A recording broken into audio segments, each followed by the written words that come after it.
네, 11월 26일 화요일 기도를 돕는 그 사랑 매일 묵상, 오늘은 시편 81편 1절에서 4절입니다. 아사베 시의 81편에 보면 1절에 보면 우리의 능력이 되시는 하나님을 향하여 기쁘게 노래하며 야곱의 하나님을 향하여 즐거이 소리칠지어다, 이런 표현이 있죠. 기뻐하는 거, 즐거워하는 거, 그것이 신앙에 굉장히 중요한 기초가 된다는 것을 좀 배울 필요가 있는 것 같습니다. 오늘 기뻐하며 노래하며 기쁘게 노래하며 라는 제목으로 말씀을 좀 나누려고 합니다. 첫 번째는 기쁨이라는 것은 옵션이 아니에요. 선택이 아니라 명령입니다. 성경에는 좀 기뻐할 수 있을 때 기뻐하면 좋겠다, 그렇게 선택하라고 하지 않고 기뻐하라라는 건 명령이죠. 바울도 기뻐하라, 내가 다시 말하노니 기뻐하라, 이렇게 명령합니다. 근데 그게 이제 환경적으로 기쁘지 않은데 어떻게 기뻐할 수 있습니까? 이렇게 얘기할 때 환경을 넘어서는 기쁨을 선택하는 거죠. 하나님과의 관계에서 오는 기쁨입니다. 그래서 바울이 기뻐하라고 얘기했던 빌립보서는 옥중 서신이죠.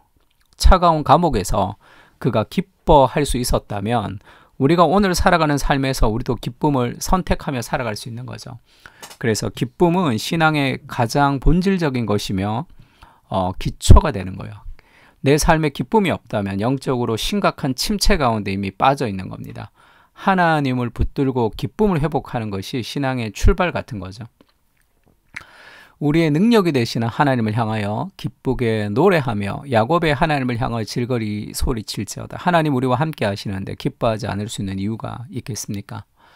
시를 읊으며 소고를 치고 아름다운 수금의 비파를 아우를지어다. 온 마음과 온 기술과 온 자신의 재능을 다해 하나님을 찬양하는데 모든 것을 다 쏟는 그런 느낌이 있죠. 그러니까 기쁨이라는 것은 선택이 아니라 명령입니다. 그러니까 우리를 보면 교회도 마찬가지예요. 기쁨을 좀 표현하고 기쁨을 노래할 필요가 있습니다. 아름다운 것을 아름답다라고 고백하는 것은 그것은 건강한 정서를 가진 사람이 해야 될 마땅한 바다. C.S. 루이스가 그렇게 얘기했죠. 아름다운 대자연을 보고 이야 너무 아름답다 이렇게 말하지 않고 있는 사람은 정서적으로 뭔가 문제가 있습니다. 우리가 사람들을 만날 때도 교회에 와서 사람을 만날 때 우리가 그 사람 안에 있는 하나님의 형상을 가진 그 사람이 다가오는 거잖아요. 너는 내 뼈 중에 뼈요 내 살 중에 살이라, 그렇게 하와가 다가왔을 때 고백했던 그 고백이 인간이 가지는 하나님의 형상을 가진 사람을 만나는 고백입니다. 그래서 사람들 만날 때 그러니까 저도 별로 이렇게 천성적으로 막 기쁘고 즐거운 그런 외향적인 스타일이 아니에요. 그래서 우리가 사람들 만날 때 어떻게 만납니까? 우리 형제들 만나면 이렇게 포옹하죠. 그것을 우리가 그 기쁨을 표현하는 거죠. 그 하나님의 형상으로 살고 있는 그의 아름다움을 향한, 그 안에 역사하신 하나님을 향한 기쁨을 표현하는 겁니다. 그러니까 그냥 사람을 그냥 스쳐 지나가지 말아요. 그것을 좀 인파워링 해줘야 됩니다. 좀 기쁘고 즐겁게 그 사람을 격려하는, 그러려면 우리 은혜가 필요하죠. 하나님의 은혜를 좀 붙들고 기뻐하는 것, 하나님을 기뻐할 때 우리가 사람들을 기뻐할 수 있습니다. 신앙의 가장 첫 번째 리트머스는 기쁨이에요. 기쁨이 없다면 영적 침체 가운데 있는 겁니다. 그러니까 마음을 다해서 하나님을 기뻐하는 것, 그게 예배죠. 예수님께서도 그렇게 얘기합니다. 마음을 다하여, 목숨을 다하고, 뜻을 다하여 하나님을 사랑하라, 이렇게 얘기했습니다. 온 마음으로 하나님을 예배하고 찬양할 필요가 있어요. 그래서 우리가 찬양할 때 그냥 찬양을 흘려서 하면 안 됩니다. 기도해야 될 때가 있으면 그냥 대충 시간을 때우듯이 기도하면 안 돼요. 식사 기도도 마찬가지. 집중해서 내가 기도해야 될 때 마음을 다해서 하나님께 기도하고, 내가 찬양할 때 마음을 다해서 하나님을 찬양하는 거예요. 그냥 내 중심적으로 살아갈 때 사람들은 찬양을 흘려보냅니다. 기도를 흘려보내고 예배를 좀 쉽게 생각해요. 그것은 영적으로 굉장히 위험한 그런 상황이죠. 하나님 앞에서 그렇게 건조한 삶을 살아간다는 것은 하나님 앞에 마음을 다 할 필요가 있어요. 그래서 우리 삶이 하나님 앞에 온전히 예배하고 하나님께 온전히 기도하고 하나님께 온전히 우리의 삶을 드릴 때 그때 진정한 예배 가운데 기쁨이 우리 안에서 막 샘솟을 수 있는 거예요. 인생의 어떤 참된 기쁨, 인생의 참된 변화를 가지려면 마음을 다해서 하나님을 찬양하십시오.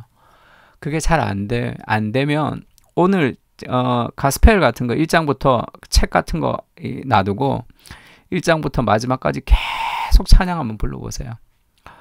그 은혜가 내 안에서 회복될 때까지. 그것이 필요합니다. 그냥 기쁨이 없는 상태로 그냥 둬서는 안 돼요. 그 사마리아 여인에게도 예수님이 그렇게 얘기하죠. 하나님은 예배하는 사람을 찾는데 신령과 진정으로 영과 진리로 예배하는 그런 마음을 다해서 예배하는 하나님의 사람, 예배자를 찾는다 이렇게 얘기합니다. 그러면 그 기쁨이 어디서 오는가 하면 하나님의 행하신 일을 묵상할 때 기쁨이 흘러나오는 거죠.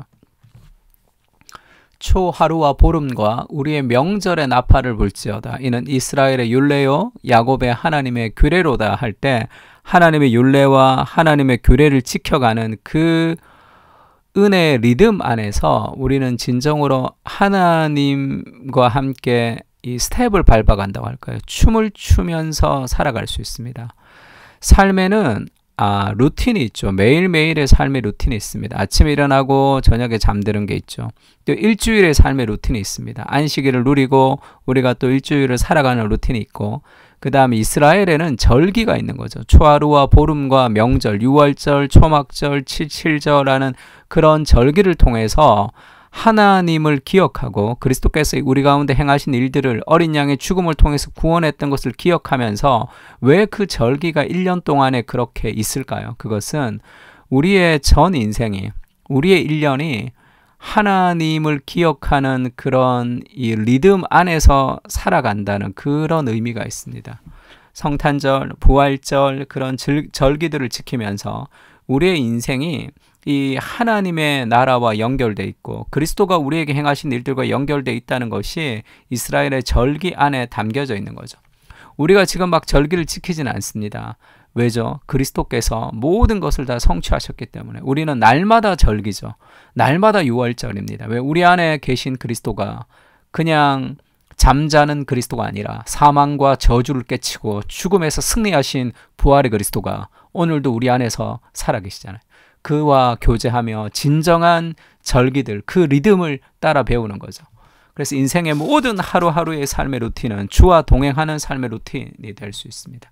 그때 우리가 기뻐할 수 있는, 기쁨을 선택할 수 있는 거죠. 환경보다 더 깊은, 그 어떤 환경도 나를 빼앗을 수 없는 그 그리스도와 나와 연합되어 있는 그 기쁨을 우리가 누릴 수 있는 거죠. 사도 바울이 에베소서에서 그렇게 얘기하죠. 성령 충만의 결과가 무엇이냐? 성령으로 충만하라 이렇게 얘기하면서 시와 찬송과 신령한 노래들로 서로 화답하며 너희 마음에 주께 노래하며 찬송하며 이렇게 얘기하죠. 성령 충만의 결과가 두 가지로 나타나는데 시와 찬송과 신령한 노래들로 서로 화답하며 할 때 화답한다는 거 서로 대화한다는 겁니다.